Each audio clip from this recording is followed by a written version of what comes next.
Olá, pessoal. Estamos aqui para mais um experimento de física, né? E vamos agora fazer um experimento de mecânica, ok? Bom, essa atividade experimental que nós iremos fazer hoje, aqui está a atividade, utilizando um cronômetro, né? Pode ser até o seu celular, né? Para marcar tempo, né? Meça o tempo decorrido em segundos para duas pessoas percorrerem distâncias diversas, só que nós vamos medir em passos, né? Então, você pode fazer isso até em casa. Duas pessoas, pessoa A, pessoa B.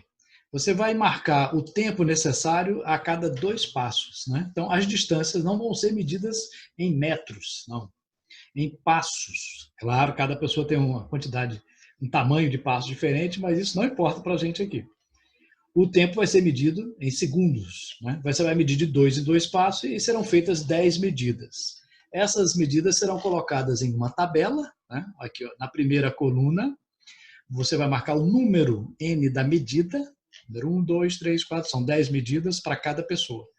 E a distância, você, primeira medida, 2 passos, né? Marca o tempo para a pessoa A. Depois, 2 passos, marca o tempo para a pessoa B. Tá? Depois, 4 passos, tempo para a pessoa A e 4 passos para a pessoa B. E assim por diante, até preenchermos completamente a tabela. Então, você vai preencher essa tabela com o dado das duas pessoas. Okay?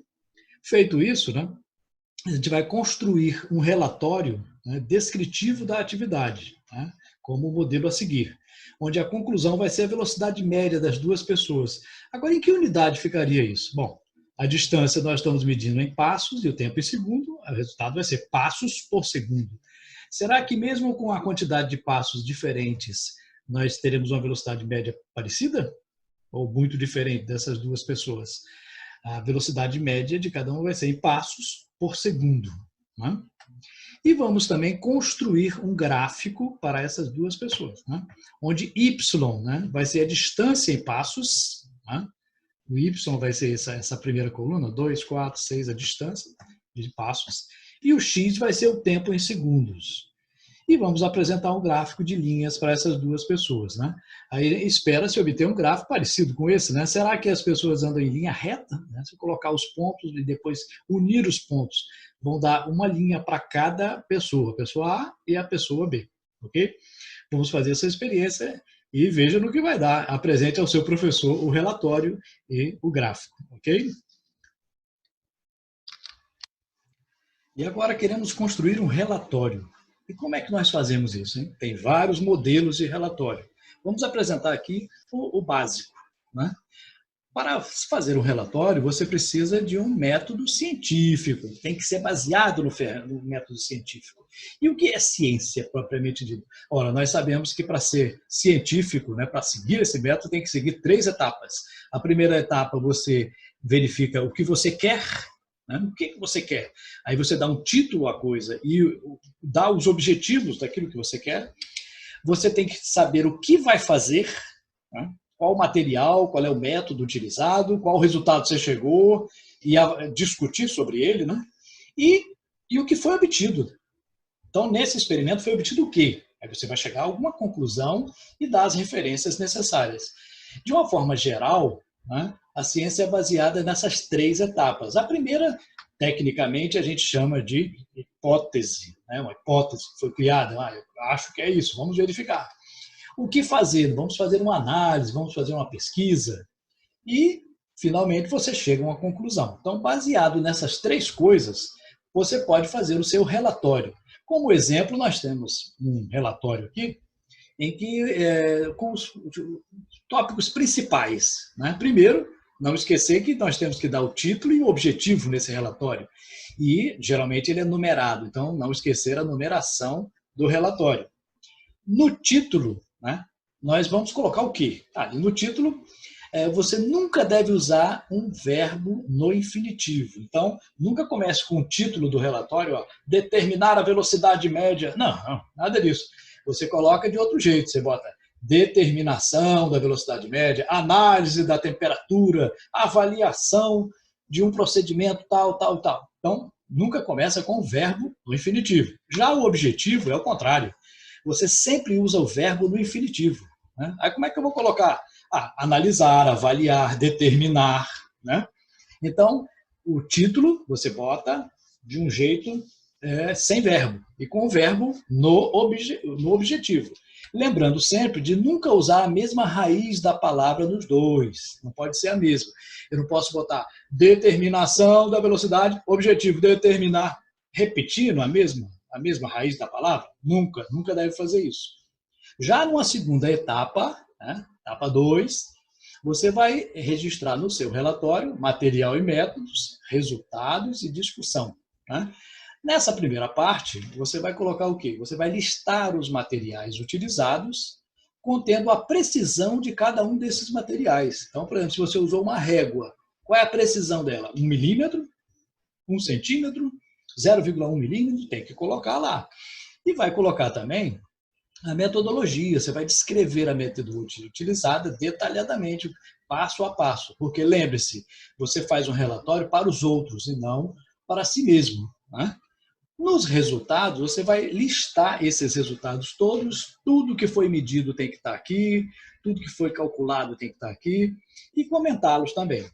E lembrando que essa parte, né, importante lembrar, essa é a parte mais extensa de um relatório, né, pois detalha o que foi realizado. Ou seja, um relatório, né, nessa parte aqui, não pode ficar nada abreviado, né? Tem que estar bem descrito, né, nessa metodologia e nos resultados obtidos.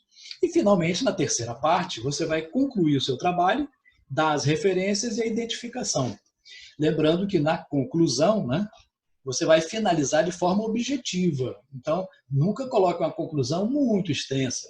É bem... O resultado, na hora de fazer a conclusão, olhe para o objetivo. O objetivo é a pergunta e a conclusão é a resposta. Então, ela tem que ser bem objetiva mesmo. Tá? E nunca coloque conclusão, conclui-se que... Não. Você bota verifica-se que, ou usa outras palavras, mas não usa a mesma palavra ligada ao título daquela atividade. Na referências, você vai indicar a fonte de informação para o experimento, né? De onde você tirou a informação? Foi uma pesquisa em um livro de análises, foi um professor que passou uma atividade daquela disciplina. Você vai indicar de onde você tirou a referência para aquela atividade científica. E, finalmente, embaixo, você bota a identificação de quem realizou o experimento, a data e a assinatura, identificando quem fez este relatório. Ok? Mas vamos ver que você precisa de construir um gráfico. Se precisar de um gráfico, lembre-se que existem vários tipos de gráfico, né? Então, você pode fazer vários tipos de gráficos, mas, fundamentalmente, não pode faltar num gráfico. O que é que não pode faltar num gráfico? Lembrando que não pode faltar o título, né? Você tem que escrever em cima do gráfico assim, curva de aquecimento, gráfico de um movimento tal, de um carro, etc. Tem que ter o título, tem que ter a grandeza e a unidade, né? Você vai botar no Y, na vertical, e na horizontal, a outra grandeza que está relacionada nesse gráfico. Não esquecendo também que tem que ter uma tabela respectiva, e nessa tabela tem as unidades também. Você não pode esquecer as unidades na tabela. Tá? Não precisa repetir aqui embaixo todas as unidades, basta colocar lá em cima e estão relacionadas. E existem vários tipos de gráfico, né? Vai depender pela orientação do seu professor, qual tipo você vai dar preferência. Mas aqui nós temos um exemplo, né? Um gráfico estudantil que pode ser feito em papel ou digitalmente, né? Lembrando que ao fazer o gráfico, né, você tem que colocar basicamente os eixos, né? O eixo X e o eixo Y, né? Então o Y aqui na vertical, você colocar aqui qual é a grandeza, velocidade, né? Metro por segundo. Aqui o tempo, por exemplo, em segundos, né? Então você tem que colocar os eixos, que podem ser na borda ou não, né? E lembrar também colocar as escalas. O gráfico tem que ficar de tal forma, né? Ou na vertical ou na horizontal, mas de forma que ele ocupe a maior parte do espaço disponível, né? Você não pode fazer um gráfico pequenininho num papel grande, ou num espaço grande colocar um gráfico pequeno. Então tem que ocupar. Então você tem que distribuir as grandezas aqui na vertical em escalas por iguais. Então aqui pode ser 1, 2, 0, 1, 2, 3, 4, pode ser 2, 4, 6, 100, 200, 1000, pode ser 0,01, 0,02, depende da grandeza que você tem. a mesma coisa no x, contanto que esses espaços sejam proporcionais, né? São sempre iguais, o acréscimo seja sempre constante. E aí você vai poder colocar os seus dados, né? Então você marca, marcou o x aqui, marcou aqui, um dado da tabela que você obteve, e não colocar nada daqueles pontinhos, né? O gráfico já é feito para isso, né? Ao unir, você vai obter um gráfico, pode ser uma parábola, uma reta, um sobe, desce, depende de como as grandezas estão relacionadas. Mas nunca esquecer, nesse exemplo, né, que você tem que colocar o seu nome, tem que identificar-se, número 1 aqui, identificar você mesmo, de que grupo você pertence, né, qual é a sua turma, né?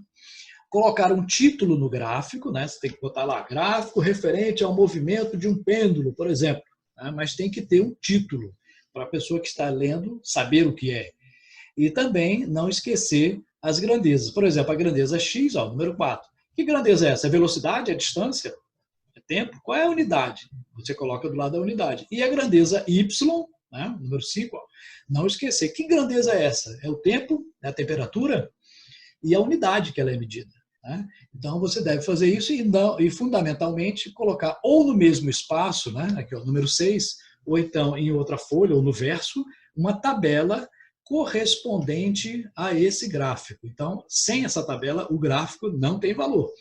Então, essa é uma forma simples de você fazer um gráfico científico. Okay?